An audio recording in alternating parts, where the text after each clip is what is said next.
Es un gusto para este ministerio Camino al Cielo nuevamente estar delante de ti a través de estos medios de redes sociales para llevarte una palabra de vida, una palabra fresca, una palabra de renuevo, una palabra de vida, de salvación y de restauración.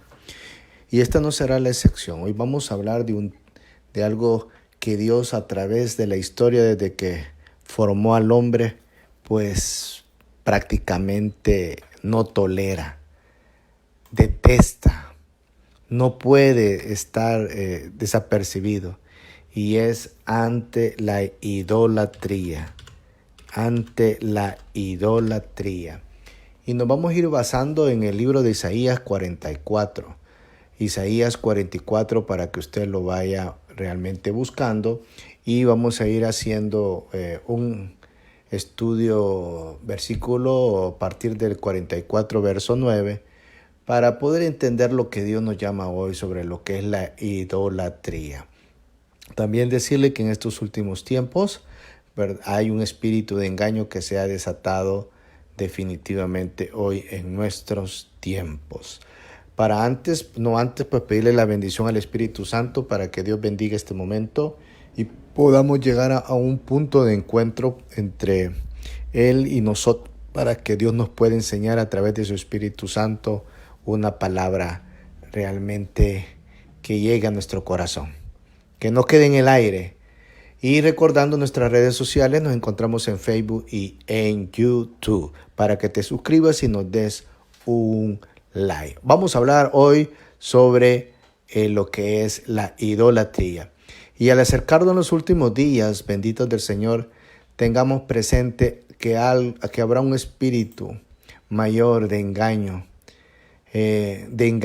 definitivamente en estos tiempos, que está perturbando, que está distorsionando a la humanidad. Va un espíritu de engaño. Lo diré de otra manera, simple. Habrá otra manera, habrá más engaño que en el mundo.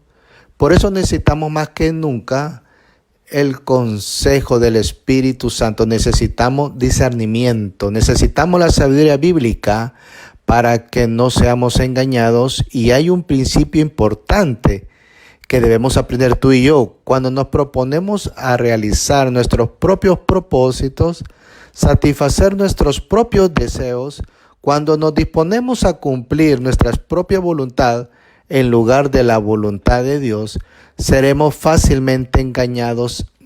Esa actitud rebelde es una invitación para que el enemigo nos engañe en los últimos días. Dios habla que debido a que que han negado la verdad, es decir, sabían que lo que era verdad, pero lo rechazaron. Y cuando uno rechaza la verdad de Dios, la consecuencia de eso es que habrá un espíritu de engaño, de falsedad, cuyo fin es llevarnos a la destrucción. Así que este es el principio muy importante. Solo cuando la persona se compromete a cumplir la voluntad de Dios, los propósitos de Dios, los planes de Dios, solo entonces ese deseo de servir a Dios, de obedecer, de hacer su voluntad, traerá el ministerio del Espíritu Santo a nuestra vida, su unción. Cuando le decimos, sí, Señor, queremos servirte, esa es una invitación a la unción del Espíritu para que recibas esa sabiduría, ese entendimiento, esa perspectiva correcta, ese discernimiento, que no seas engañado, sino que logres ser un servidor de Dios. Así que el deseo que tienes de servir a Dios, entre más fuerte es, entre más comprometido estés con Él, tendrás una defensa contra el espíritu del engaño. El problema es que debemos darnos cuenta, y muchos no lo hacen, que bíblicamente la idolatría y el engaño van de una mano. Y el problema es que la gente piensa que la idolatría quedó en el pasado. A eso era lo que hacían antes, podrán decir, en las religiones. Pero ten por seguro que hay mucha idolatría hoy en día, aún en la iglesia evangélica. Si viajas quizás a un lugar lejos de donde creciste, encontrarás que en muchos lugares del mundo hay templos paganos, hay prácticas que son claramente idólatras. En la actualidad, la gente adora imágenes, estatuas, llevan dinero, comida y esas cosas y las ponen ante cosas que están hechas de madera, piedra o metal. Y hay algo más que debemos entender y que también encaja en la definición de idolatría. Y es lo siguiente: es una falsa doctrina que está creciendo hoy en día y que se acepta cada vez más como norma, como que fuera algo correcto y sano, y se trata de la enseñanza falsa que incentiva a la gente a creer que el único y verdadero Dios, llamándolo incluso por su nombre, saben el nombre del Mesías, Yeshua, Jesús, pero ellos creen que el Mesías, que Dios, está allí para cumplir sus deseos, para ayudarnos a hacer su voluntad, para resolver sus problemas. Y ellos pueden alcanzar así sus sueños. Cuando alguien piensa así de Dios, de cómo Él trabaja, funciona o se comporta, eso lleva la religión, la revelación, una afirmación de la verdad y la convierte en falsedad. El problema es que la gente está tomando la religión verdadera, pues solo hay una, es la revelación de la palabra de Dios, y leerán la Biblia y citarán las Escrituras y dirán muchas cosas que están bien dichas, pero debido a su deseo de servirse a sí mismo, en vez de servir a Dios, tergiversarán parte de las Escrituras, no las citarán correctamente, no comprenderán el contexto, y habrán otros crean que Dios está allí para ellos, para los deseos y propósitos de ellos. Y actualmente esto prevalece más entre los que enseñan sosteniendo una Biblia en sus manos. Avanzando en este estudio, y nos situaremos en la profecía de Isaías, nos encontraremos en el capítulo 44, en el cual Dios afirma o reafirma su decisión de escoger a Israel para que sus propósitos y sus planes y sus caminos sean verdaderamente cumplidos. Y debemos aprender un principio muy importante, y es el siguiente: la Biblia enseña, y atención a esto, Satanás sabe esto, el enemigo conoce las Escrituras. ¿Qué nos dice ya en decir Santiago? Nos dice que los demonios saben que hay un Dios y tiemblan ante Él. El problema es el siguiente: el enemigo, el adversario, él conoce la importancia de Israel. Él sabe lo que Dios ha revelado en su palabra respecto a cómo Él se moverá en los últimos días para traer el pueblo judío a la fe, a un remanente de ellos, con el fin de cumplir lo que debe hacerse para que el reino de Dios se establezca. Satanás sabe eso y por lo tanto trabaja para contrarrestarlo. Y es por eso que los deseos de Satanás se arraigan en el espíritu antisemita, y él está en contra de que Israel haga la voluntad de Dios.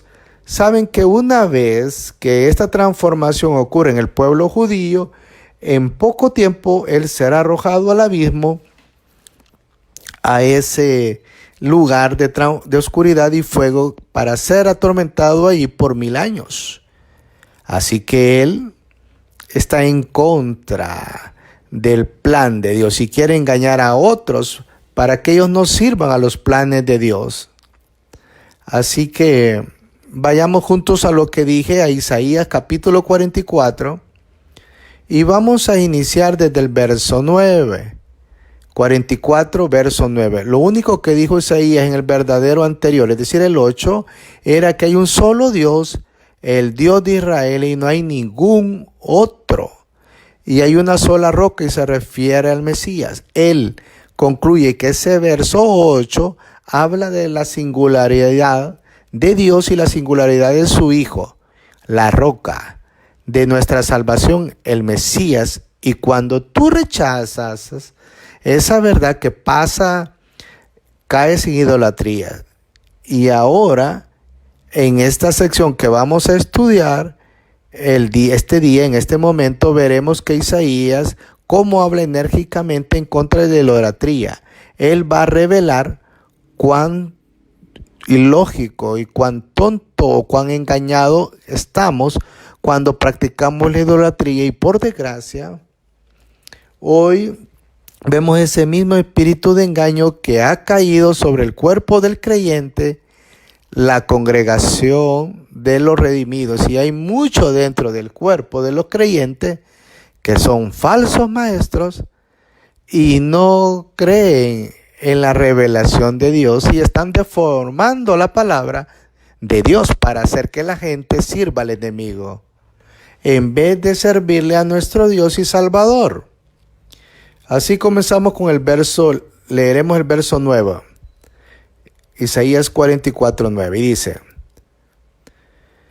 los formadores, y la siguiente palabra es estatua, imagen, dice todo ellos, y la siguiente palabra en hebreo es tohu bajohu, ahora que se traduce en el libro de Génesis capítulo 1 como la condición en el que estaba el mundo cuando fue formado. Estaba vacío, no había nada, no tenía forma, le hacía falta el orden de Dios, por supuesto. Y de esa frase, tohu bajohu, sale aquí, y ahí solo sale la palabra tofu y significa confusión, y también habla de una carencia de sustancia del diseño de Dios. Por eso cuando practicamos la idolatría, ni Dios lo permita, nos encontraremos inmersos en la confusión. En otras palabras, lo que dijimos antes, seremos engañados, y alguno me dirá: pero yo no practico la idolatría. Si crees en falsas enseñanzas, estás creyendo las causas de tus deseos egoístas y acudes a personas cuales escuchas que dicen lo que tú quieres escuchar, y lo haces por seguir solo a aquellos que te dicen lo que tú quieres saber, y por lo tanto serás engañado. Es por eso que la gente en el pasado practicaba la idolatría, porque querían un Dios que hicieran lo que ellos querían, y por lo tanto hicieron a ese Dios, formaron a ese Dios conforme a sus deseos.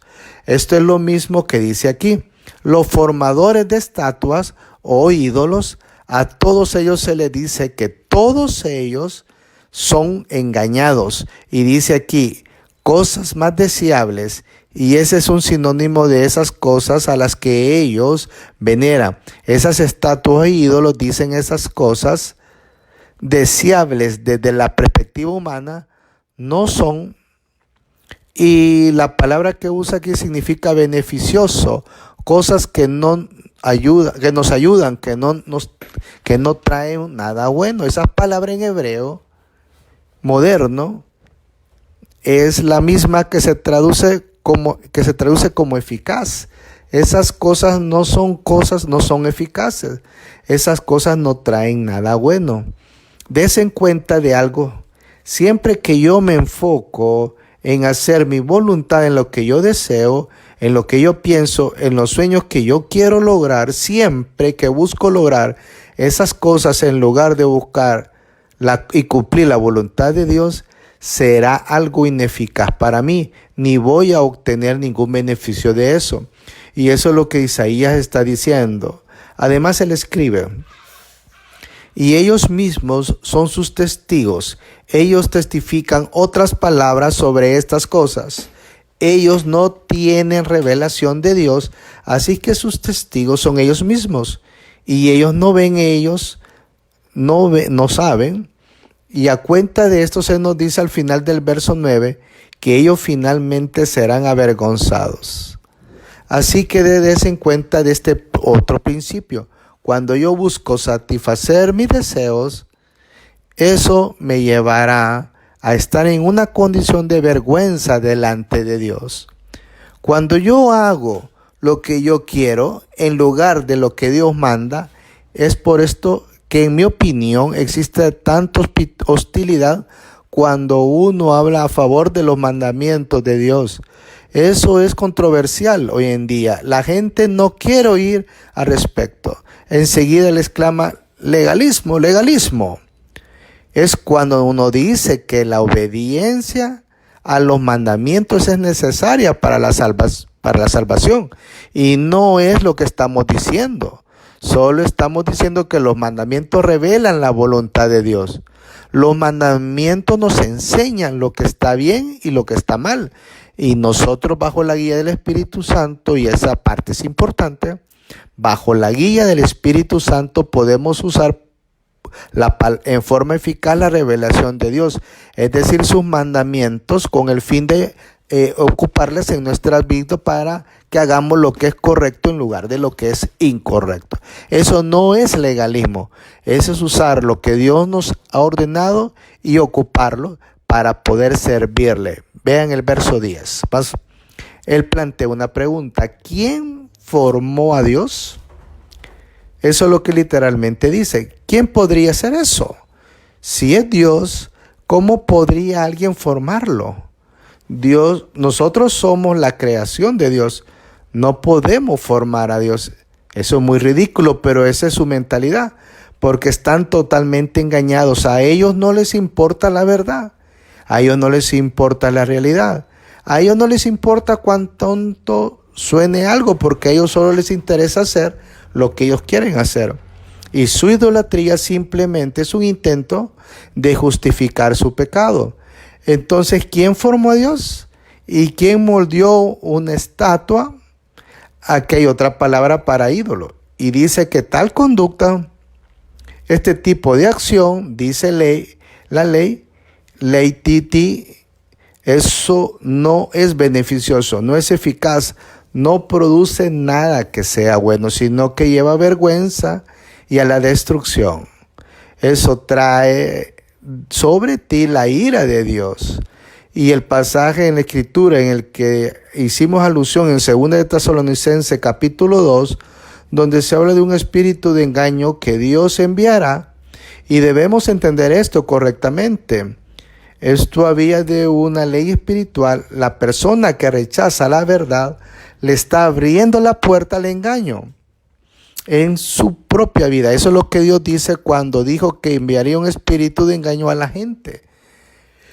Veamos el verso 11. He aquí que todos los compañeros de ellos, literalmente dice los compañeros de él, y esto habla de lo siguiente. ¿Quién haría un ídolo?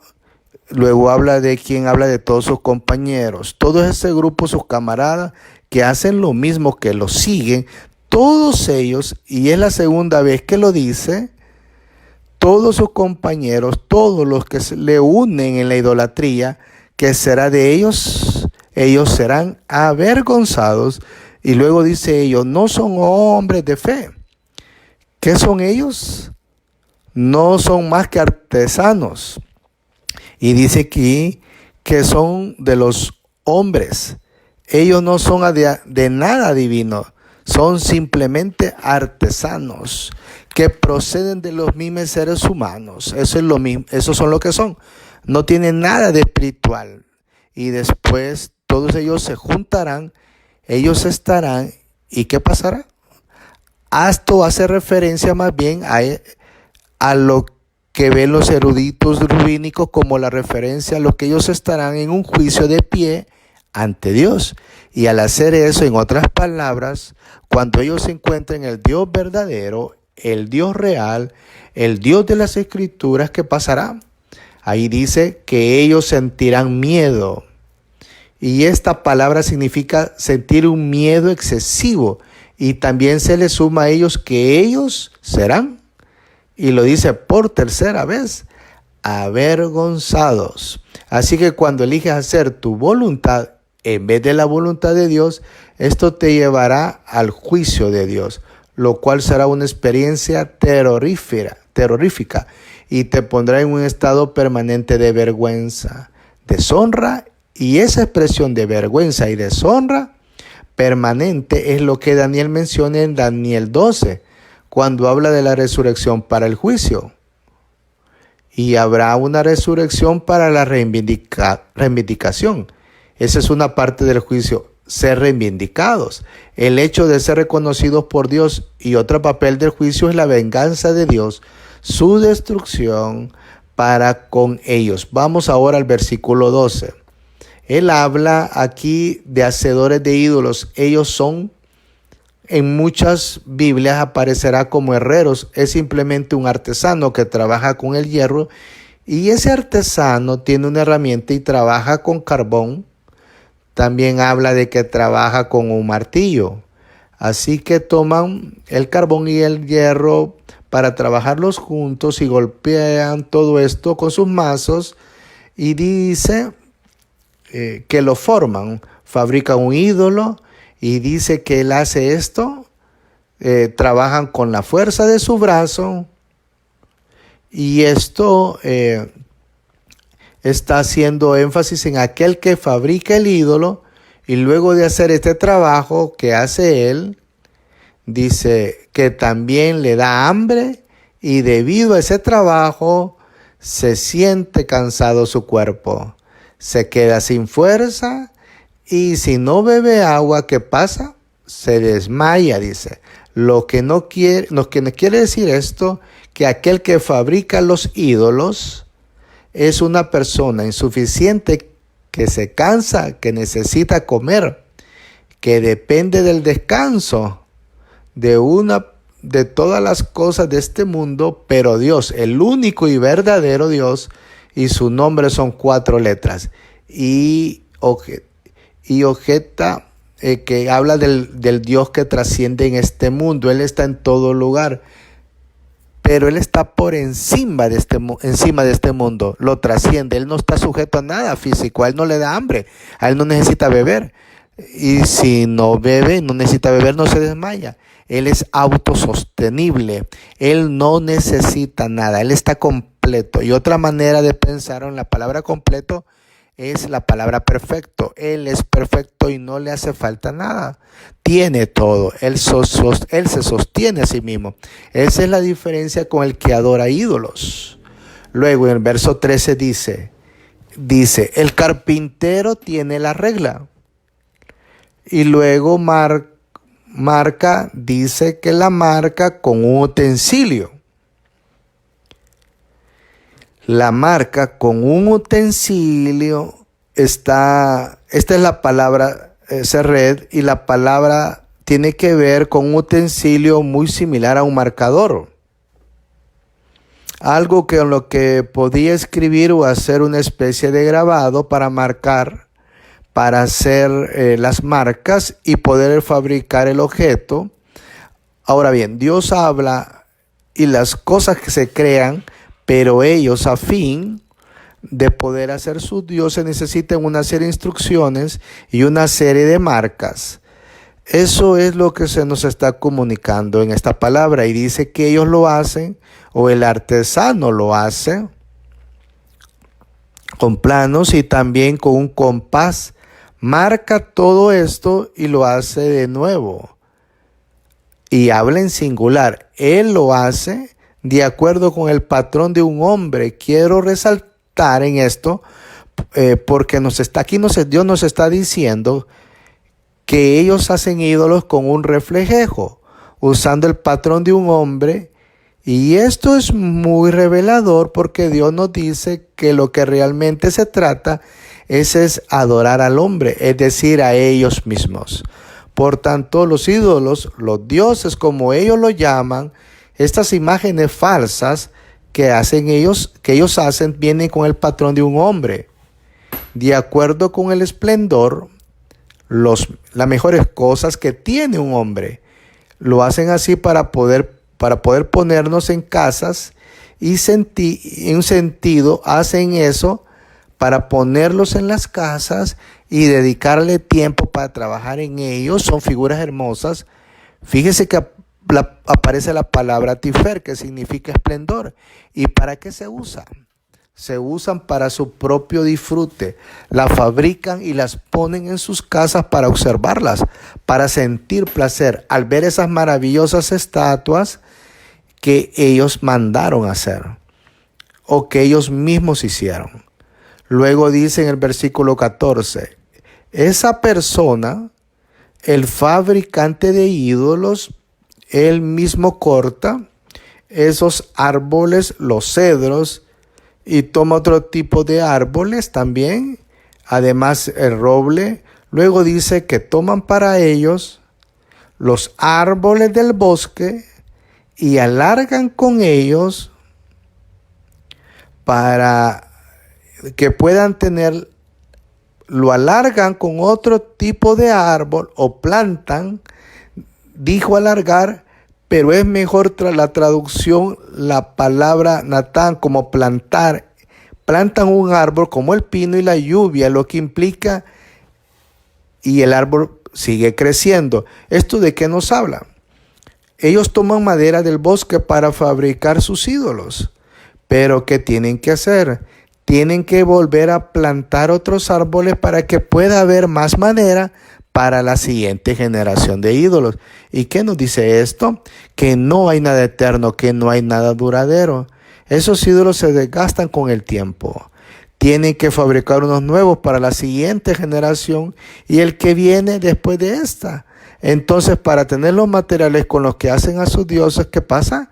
Tienen que plantar árboles y dependen de la lluvia para que los árboles crezcan. Todo esto nos habla de la insuficiencia de lo que ellos hacen, a lo que ellos les sirve, a los que ellos adoran. Todo esto se basa en aquellos que han sido engañados y son engañados porque esos ídolos siempre dicen lo que ellos quieren oír. Siempre te mandan a hacer lo que tú quieres hacer. Nunca hay necesidad de que tú te sometas a ellos, porque esos ídolos en realidad se someten a sus hacedores, a quienes los poseen. Eso es lo que dice la palabra de Dios. Ahora, verso 15. Ahora, aunque esos ídolos fueron fabricados con sumo cuidado y a veces costaban grandes sumas de dinero, por cierto, eran decorados con joyas que hablaban de su esplendor. Esa descripción que decía que eran algo preciado, algo que la gente quería exhibir en su hogar. ¿Qué pasa cuando en verdad tienes alguna necesidad? ¿Qué pueden hacer? Vea lo que dice el verso 15. Y pasará que el hombre hará algo. Él va a quemarlos, es decir, tomará esos ídolos y los quemará para poder calentarse. Los usará como calefacción. La palabra que sale aquí significa para calentar el hogar de una persona. Lo usará para calentarse y también usará ese calor para hornear pan. Pero dice que él está actuando y funcionando como Dios. Ese que ha sido quemado, ese ídolo que está quemando para calentar la casa y poder usar ese calor para hornear pan, es como funciona un ídolo. ¿Cómo funciona Dios? Dice, preguntando. Él se arrodillará y arrodillará ante él, a ese que lo fabricó, a ese ídolo, el cual también se arrodillará ante él, dice. El hebreo, aquí está hablando alguien que ha fabricado un ídolo y que hoy lo está quemando y está aprovechando ese calor para sí mismo, para cocinar. Y ese es el que fabricó un Dios en lo que pregunta. Así es como se comporta un hacedor de dioses, quemando sus propios dioses para su propio bienestar. Esto nos revela algo. Todo gira alrededor de él, lo que él necesita, pero vea, estamos llamados a sujetarnos a Dios. Es decir, someternos a nuestro ser a Dios en todo lo que Él desee. No se trata de nosotros. Hay una expresión muy importante hebreo y es rosef, que significa entregar el ser a algo. Es un sacrificio viviente, es decir, que estamos dispuestos a dar nuestra vida por Él. Todo lo contrario a esto, vemos que ellos destruyen a sus ídolos para tener calor y comida. Y luego se arrodillan ante eso. Vea lo que dice el 16. La mitad de eso, es decir, la mitad de ese ídolo quemará en el fuego y la otra parte va a usar para cocinar la carne, para poder comer, que hará un asado y se saciará. Y dice, incluso lo usará para calentarse y dirá, ajá, me he calentado. Él proclamará todo esto para mí. Esa es la diferencia. Nosotros somos siervos de Dios. Nosotros lo hacemos todo por Él. Pero en la idolatría, esos ídolos al final son usados para nuestro provecho, para que nosotros estemos cómodos, para que tengamos comida, para calentarnos cuando hay frío. Es una gran diferencia entre ambas cosas. Dice, me he calentado ya que he visto, y la palabra que sale aquí en brasas, Él se alegra tanto que Él pudo, en ese momento en el que temblaba de frío, Él pudo ser el fuego. ¿Y cuál era el origen de ese fuego? El ídolo que quemó tuvo comida y calor, gracias a haber quemado su Dios. Ese es realmente un Dios. Si puede ser quemado, si puede ser usado de esa manera, obviamente no. Pero este hombre está engañado. Noten lo que dice el 17, y lo que sobró lo usará para ser un Dios. Es decir, que eso que haya sobrado, recuerden que solo usó la mitad, y lo que queda lo seguirá usando como si fuera un Dios. En el 17, y lo que sobró lo usará para ser un Dios. Y para la estatua. Ante esa estatua dice aquí que se humillará, la adorará y le rezará. Y dará, líbrame porque tú eres mi Dios. Ahora imagínense. No tiene sentido para nadie. ¿Qué es esa cosa lo que llamas tu Dios? Pero tengo hambre y no tengo leña. Así que tomar en la mitad de ese ídolo, le cortaré en dos y lo quemaré para poder calentarme, para poder tener calor, y con ese calor cocinaré un trozo de carne y comeré para saciarme. Y a lo que haya quedado de ese ídolo le haré reverencia, lo adoraré, le rezaré y creeré que ese es mi Dios y que es capaz de salvarme. Esta es la falacia, la falsedad del engaño que uno ha aceptado a causa de querer Dios que uno pueda controlar, que está ahí para mí y para ti. En el 18, esa gente no sabe, ellos no entienden, porque, y la siguiente palabra taf normalmente se refiere a algo que es una mezcla de material que se usa para cubrir algo. Por ejemplo, para cubrir los ladrillos, para no ver los ladrillos, sino que se le pone una cobertura, es algo que oculta, que tapa. Creo que muchas Biblias traducen que sus ojos están cerrados, pero literalmente dice que es como los ojos tenerlos cubiertos. Hay algo que la persona no pueda ver bien, y eso es lo que dice el 18. Estas personas no saben, no entienden, porque sus ojos han sido cubiertos y no pueden ver, y sus corazones no reciben sabiduría. Su comportamiento los ha puesto en un lugar en el cual no pueden hallar la verdad. Están tan engañados que sus ojos, su percepción está obstruida. Está obstruida por la idolatría, y la idolatría, los deseos que uno tiene. Aquí hay algo muy importante, y es que mucha gente piensa que Dios va a concederme los deseos de mi corazón. Los falsos maestros dicen esto: Dios está ahí, Él te ama tanto que eso tu corazón desea, Él quiere dártelo a ti. No, no y no. Eso no es lo que dice la Escritura.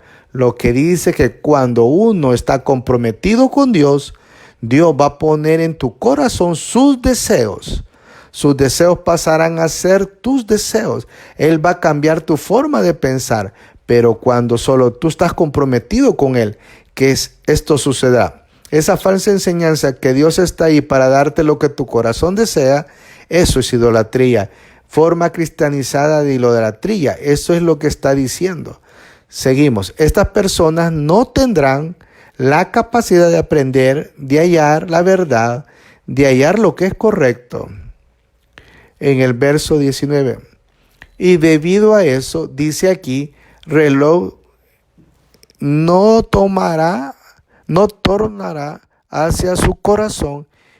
Y esa es una expresión equivalente a que él no se arrepentirá, ya que no tiene conocimiento ni entendimiento, ya que fue quien dijo: a la mitad de eso lo quemaré en el fuego y cocinaré el pan con sus brasas y asar carne y la comeré. Pero el resto, él está repitiendo esto para recordarnos esa tontería que él hizo. Pero el resto, lo que queda de eso, lo usaré para hacer. Y ahora Isaías lo llama como lo que realmente es. El resto usaré para hacer una abominación. Lo que Isaías dice aquí es que la idolatría es una abominación ante Dios y nos lleva a comportamientos de una manera que deshonra mucho a Dios. Cuando te dispones a honrarte a ti mismo, deshonras a Dios, pero cuando dispones a glorificar a Dios, ¿qué pasará? Dios pondrá sobre ti su unción y tú podrás dar testimonio de la verdad de Dios, de la voluntad de nuestro Dios. Tú serás un instrumento fiel, pero eso solo comienza cuando asumes ese compromiso.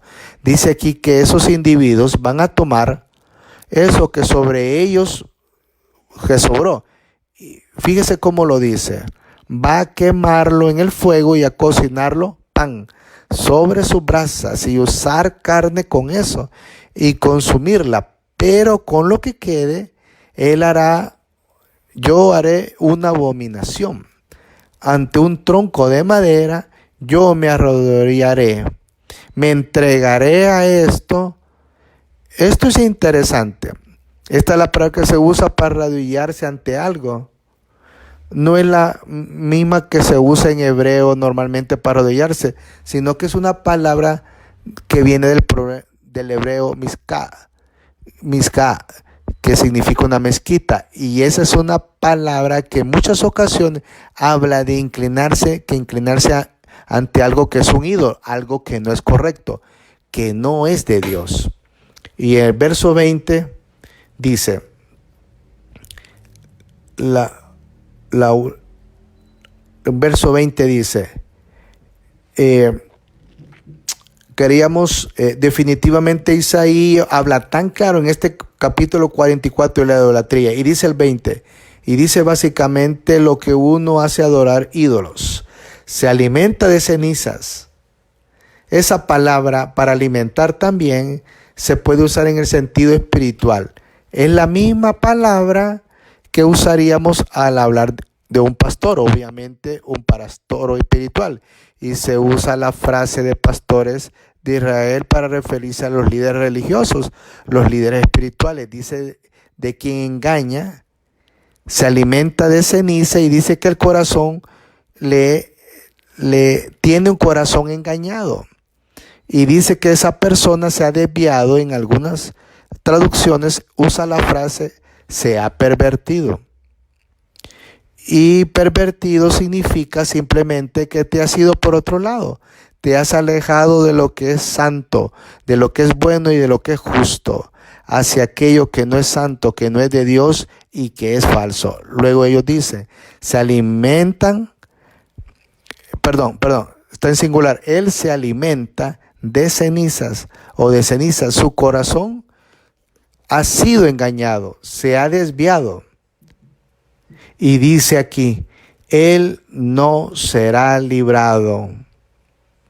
Su alma no será salvada. Y agrega, y él no dirá, de seguro la falsedad está en mí, está en mi mano. Esto podría traducirse, él no dirá, no admitirá que de seguro la falsedad, el engaño o mentira que está en mi mano derecha. Esto significa lo siguiente: este hombre está entregado a lo que él quiere, a sus caminos falsos, que nunca lo admitirá.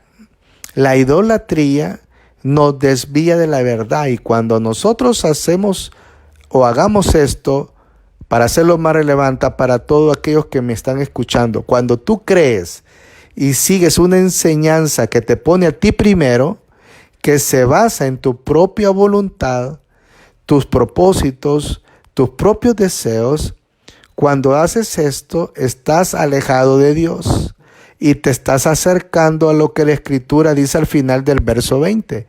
Y es que aquel seguramente no admitirá esa falsedad a la que te estás aferrando está en tu mano derecha, porque esa renuencia a arrepentirte y a reconocer la falsedad que estamos asumiendo es una característica de alguien que se encuentra en un estado de condenación. ¿Qué es condenación? Es estar en una condición espiritual en la que estás tan entregado a la mentira o al engaño, a la falsedad, a la oscuridad, que no podrás ver la luz. Nunca llegarás al arrepentimiento. Y Isaías concluye en esta sección del capítulo 44 diciendo que la idolatría nos lleva hacia un lugar que estemos tan lejos de la verdad, pero tan lejos de la verdad que aun si la verdad no es manifestada, no podremos verla. No nos arrepentiremos, no reconoceremos nuestra mentira. No les crean a los falsos maestros, no se cuenten entre los que son engañados, no se apeguen al espíritu del engaño, más bien recuerden que hay una sola manera de estar seguro, y es a través de una fe verdadera, una fe en lo que estudiamos en el libro de Isaías, en ese único y verdadero Dios y en la roca de nuestra salvación, el Mesías. Solo cuando creemos en Él y cuando estemos comprometidos con su voluntad es que vamos a recibir esa unción. Vamos a tener la percepción, el entendimiento, la iluminación, el discernimiento para que podamos ver la verdad y sujetarnos a ellas, y así no ser engañados por las mentiras del enemigo. Es una enseñanza muy básica del libro de Isaías en contra de algo muy común hoy en día, y ese mismo espíritu de idolatría que se manifiesta en la falsa doctrina. Esperamos que hemos aprendido este día, y por factor de tiempo pues vamos a ir cerrando. Solo decirte, tú que me escuchas, tú que estás detrás de este monitor, si tú quieres aceptar a Cristo este día como tu Señor y como Salvador, yo te pido en el nombre de Jesús que cierres tus ojos, inclines tu cabeza y repite conmigo. Señor Jesús, yo he sido un idólatra. Yo he buscado mi propio bien. No he podido encontrar la verdad aún cuando está enfrente de mí. Pero hoy yo me arrepiento. Yo quemo esos ídolos por completo y me evoco a ti como el único Dios, y a Jesús, la roca, el Mesías, como mi Señor y como mi Salvador. Creo en ti, creo que Él vino a morir y resucitó por mis pecados y vino a salvar mi alma hoy. Y cuando yo muera, yo estaré contigo en el paraíso. En Cristo Jesús.